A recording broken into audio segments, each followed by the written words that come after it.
On va commencer par dire bravo, félicitations aux Lions indomptables pour la victoire face au Burundi. De toute façon, ce n'était pas une alternative, la défaite.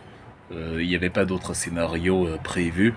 Il était inconcevable que la CAN se joue en Côte d'Ivoire et le Cameroun n'est pas présent. Déjà, il est difficile d'admettre que la CAN se joue et le Cameroun n'est pas présent. Seule l'Égypte peut nous regarder dans les yeux, a fortiori encore le Nigeria, quand il s'agit de Coupe d'Afrique des Nations, donc la deuxième nation la plus titrée du continent, qui est elle-même un continent, forcément, ne pouvait qu'être présente. Donc évidemment, nos amis ivoiriens doivent comprendre que la Tchéquée c'est fini, de toute manière on ne veut pas empoisonner les nombreuses personnes qui seront là en Côte d'Ivoire.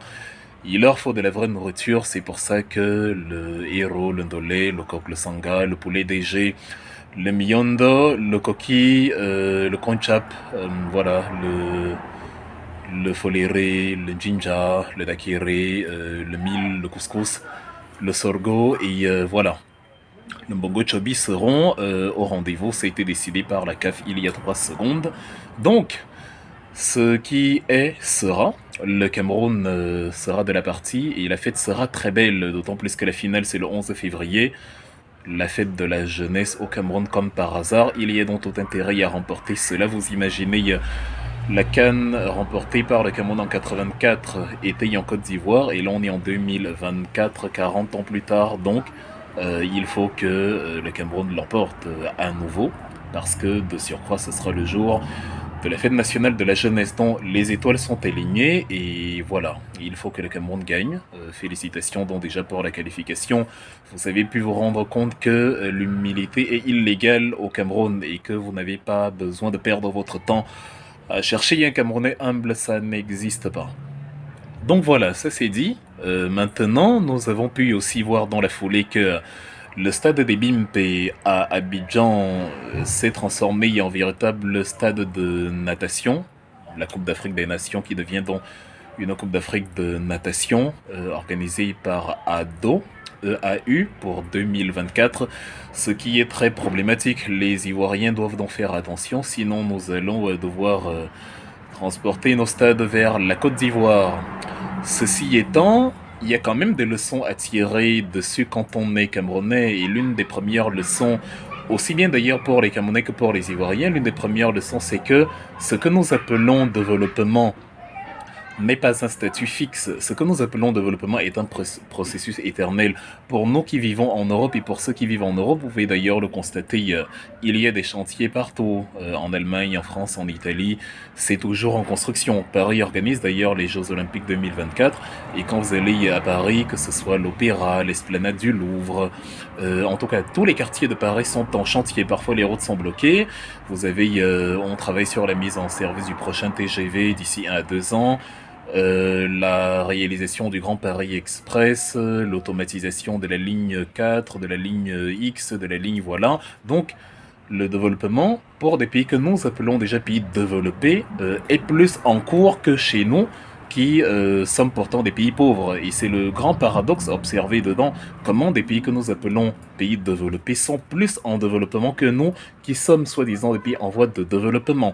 Donc la réalité veut que les pays en voie de développement, les vrais pays en voie de développement sont les pays développés d'aujourd'hui. Ce sont des pays développés en voie de développement. Or, nous, on est des pays pauvres qui construisent de temps en temps 2-3 infrastructures et qui s'arrêtent là. Non.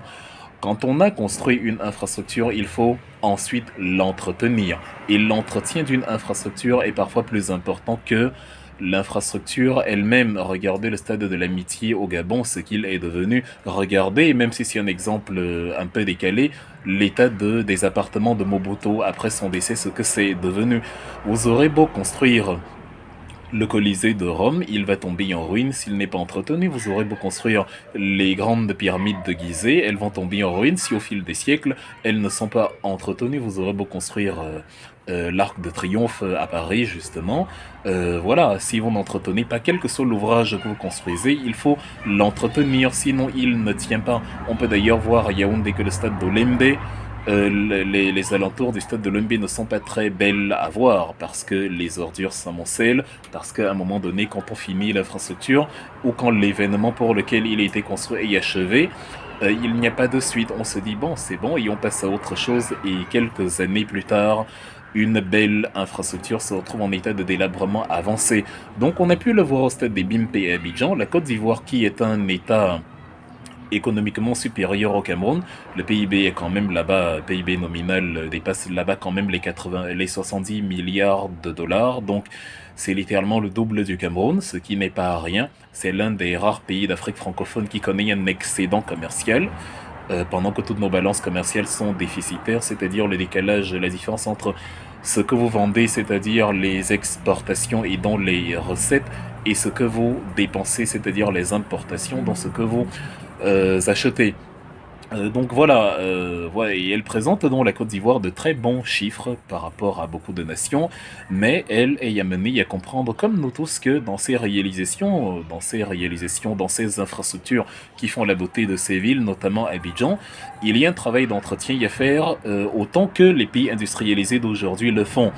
Donc le stade des BIMP qui n'a pas été entretenu comme il faut se retrouve à être une véritable piscine olympique alors que c'est un stade tout sauf aquatique parce que il n'a pas été entretenu comme il faut. Et lorsque de l'argent a été débloqué pour qu'il soit entretenu, il n'a pas été donné à des personnes compétentes. Donc l'alternative quand il y a des problèmes d'entretien, parce que parfois oui vous pouvez construire un stade, les coûts explosent, donc c'est plus cher finalement que l'ouvrage initial, mais là il faut vérifier un ou deux paramètres. Le premier paramètre c'est que est-ce que les surcoûts sont réellement dus à l'exigence de l'ouvrage, et là, il n'y a pas de problème, on évalue, on dit bon, on avait prévu peut-être 10 milliards pour la pelouse, finalement ça donnait 20 milliards parce qu'il y avait tel souci technique. Là, il n'y a pas de souci, mais maintenant, l'autre paramètre, c'est que lorsqu'il y a des surcoûts, vous arrêtez les coupables, dont ceux qui ont pris de l'argent, qui ont mis dans leur poche, et voilà, vous les incarcérez, vous embauchez des personnes compétentes, et vous résolvez le problème avec les montants qu'il faut. Donc c'est ça le développement, c'est ça qu'il faut faire aussi bien en Côte d'Ivoire que chez nous, construire, mais maintenant entretenir ce qu'on a construit. Le développement, c'est quelque chose qu'on développe, donc quelque chose qui est enveloppé et qu'on écarte, qu'on étire, qu'on étale. C'est ça développer. C'est dans une enveloppe et on développe, on ouvre le cocon. Les Allemands disent Entwicklung, ça veut dire la même chose, développer, c'est-à-dire enlever le Wickel, enlever l'enveloppe. Parce qu'en allemand, envelopper, c'est einwickeln. Impliquer, c'est-à-dire, ou verwickeln, impliquer quelque chose dans quelque chose, ou impliquer quelqu'un dans quelque chose, et maintenant entwickeln, N-E-N-T pour dire on détache, on dénoue, on délie, on étire, et on peut justement étirer à l'infini, parce que, voilà, l'enveloppe est une élastique, l'enveloppe du développement est une élastique qui n'a pas de terminaison, qui n'a pas de limite, qui n'a pas de plafond, donc, c'est ça donc, c'est ce qu'on entend, c'est ce que ce concept signifie. Le Cameroun ne doit donc pas simplement se réjouir, malgré notre absence chronique d'humilité évidemment, de ce qui arrive à la Côte d'Ivoire, puisque nous avons tous les ingrédients pour que ça nous arrive. Il n'y a qu'à voir le deuxième pont sur le Vouri que nous avons construit.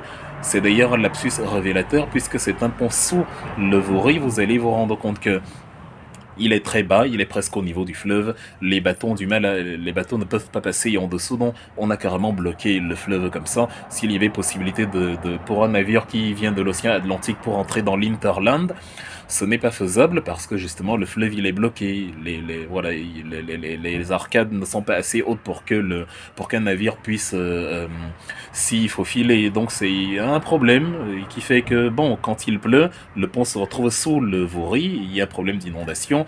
Voilà, le pont de Cocody, le dernier pont d'Abidjan, lui, il n'a pas vraiment ce problème. C'est un pont différent, un pont à viaduc avec des viaducs, des échangeurs, avec des haubans, c'est-à-dire des câbles qui le soutiennent.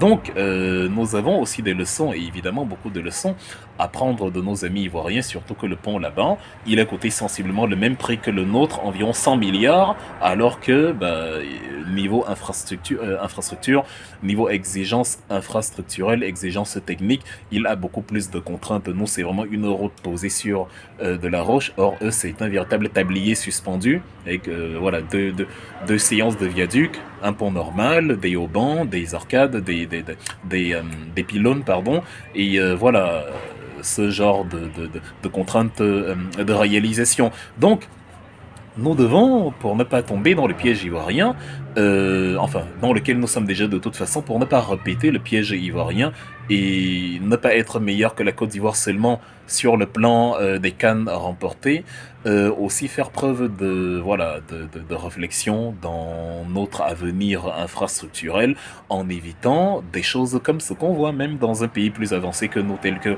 la Côte d'Ivoire. Parce que chez nous, niveau malversation financière, niveau détournement, niveau extorsion des fonds pour la réalisation des projets, c'est du très haut niveau. Nous nous moquons du stade des BIMP aujourd'hui. Il a quand même coté il y a à peu près 140 milliards. Même si vous ajoutez les 20 milliards ou 30 milliards qui ont été débloqués pour la réalisation de la pelouse, et même s'ils ont été extorqués, ça nous envoie à 170 milliards seulement. Or, le stade d'Olembe, le stade de Paul Biya, lui, il est à 250 milliards. C'est-à-dire, le stade de France à Paris, lui, il a coûté environ 360 milliards, mais il a quand même 80 000 places. Il fait aussi office de stade de rugby, il a plusieurs utilités, pendant que le stade d'Olembe est un stade de foot principalement, même s'il y a une piste de course, etc. Bon, il a quand même coûté bien plus que ce qui était prévu, il est les 250 milliards, et là on ne vous parle pas des arrangements alentours, on avoisine bien plus que les 300 milliards si on doit compter tous les paramètres annexes. Et voilà, le stade de Japoma, qui est plus petit que le stade d'Olembe en termes d'infrastructure, a quand même coûté, et voilà, sensiblement le même prix, 140 milliards. Et vous vous rendez compte que les équipes présentes lors de la CAN se sont énormément plaints de la pelouse. Dedans, il y a beaucoup de choses aussi qui ne sont pas très glorieuses chez nous. Voilà, donc nous devons aussi regarder ça, vous voyez les surfacturations à outrance, les problèmes que nous ne devons pas oublier malgré la qualification. Sinon, nous allons croire qu'on est développé avec le football alors qu'on a encore énormément de problèmes. On ne peut pas être développé avec en faisant pire que ce que en faisant la même chose de mal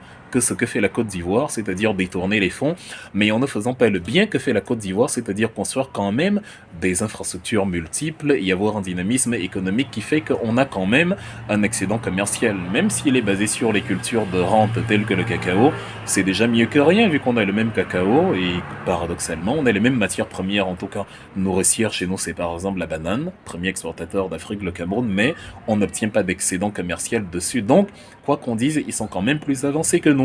Même si on dit que l'infrastructure appartient aux Européens, bon, c'est quand même les Ivoiriens qui empruntent ces routes, qui empruntent ces ponts. Les Européens ne prennent pas le pont et l'amènent à Paris. Donc voilà.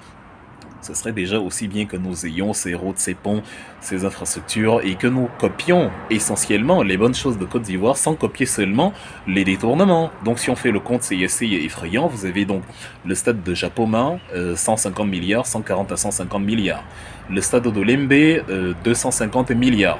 Vous avez la petite pénétrante de l'aéroport Yaoundé-Nsimalen, 11 km qui ont pris presque une décennie de finalisation, enfin 7 km, moins de 10 km qui ont pris près de 10 ans de finalisation et qui ont quand même coûté 100 milliards. Donc l'autoroute Yaoundé-Nsimalen, puisqu'on appelle ça autoroute, 100 milliards. Le stade de Lembe, 250 milliards.